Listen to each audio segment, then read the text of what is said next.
There are several qualities that make a great orchestra conductor. They require loads of charisma and charm, physical stamina, a sophisticated knowledge of music, and most importantly, the ability to interpret the collective artistry of 100+ musicians. American-born conductor and pianist Kamal Khan comes with years of experience and has performed at prestigious venues throughout the world. He is currently conductor and professor at UCT's Opera School.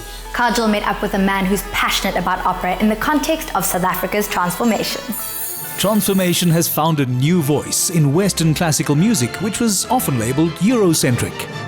Music is constantly changing, but I have no doubt that the classical genre will always have a place in the world. We're about to meet Kamal Khan, who after graduating from the Manhattan School of Music was assistant to one of America's greatest conductors, James Levine. He's performed from New York to Shanghai, but we're catching up with him right here in Cape Town for the opera La Traviata.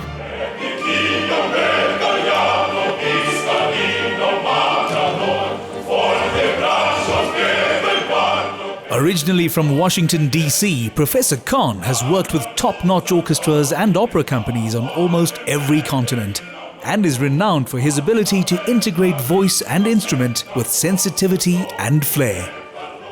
Kamal, welcome to Mela. Thank you, it's great to be here. Now tell us, how did you come to choose a career in opera? Well, it's a long, sort of convoluted question. I was always interested in being involved in music. I played the piano from very young, and I played the violin from very young.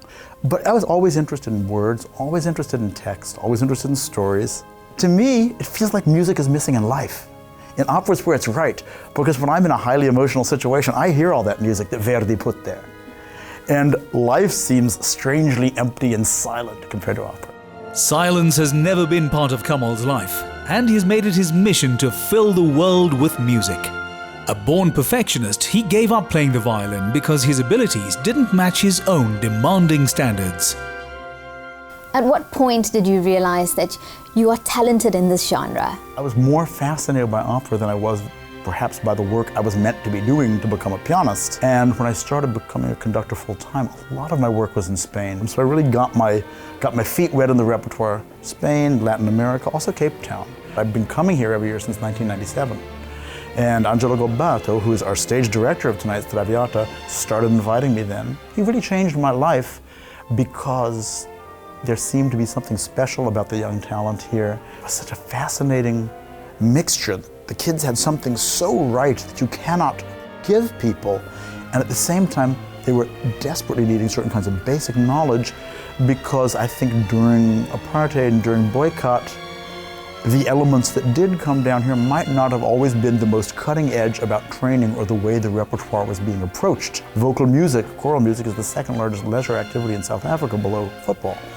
And it didn't seem like it was going to be a big reach to create major singers. And I remember saying 25 years from now, most theaters will have a South African in a major position on their roster. And it's been less than 25 years and it's already happening.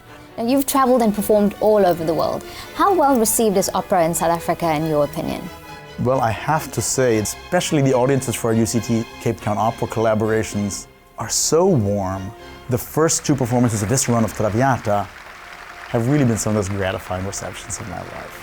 Because of the youthful nature of the performing element in South Africa, the audience responds with great enthusiasm. Now, the two leads are your students. How involved was their training? You know, everything we do here, we do triple cast.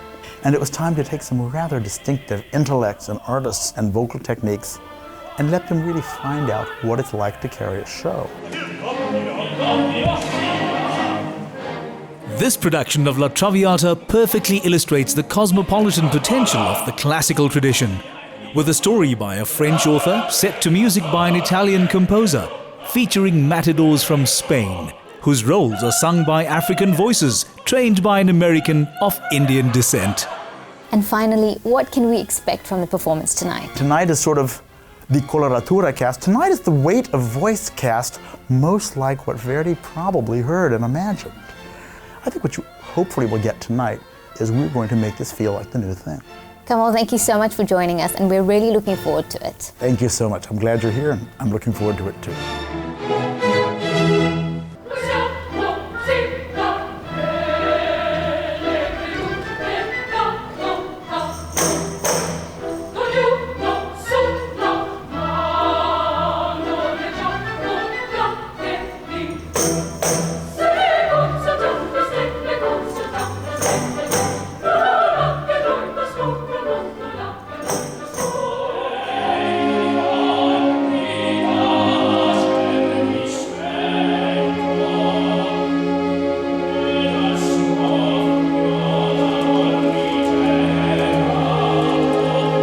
Tenor Makurupanyane Senawana was one of the rising stars of this production. What was it like working with Prof. Khan? It's awesome and it's scary sometimes. He's a real perfectionist and he's really meticulous about what needs to happen and what's needed out of the music. But it's always educational, always a process of moving forward when working with him. It's a real pleasure.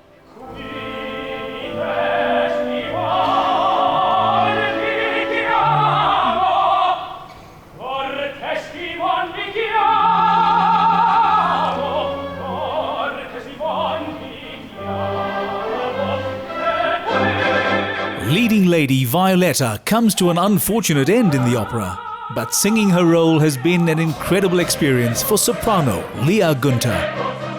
What's it been like working with Kamal Khan? Absolute inspiration, coming here and singing to him for the first time and sharing in his wide scope of knowledge, and it was a tremendous injection of inspiration to my singing.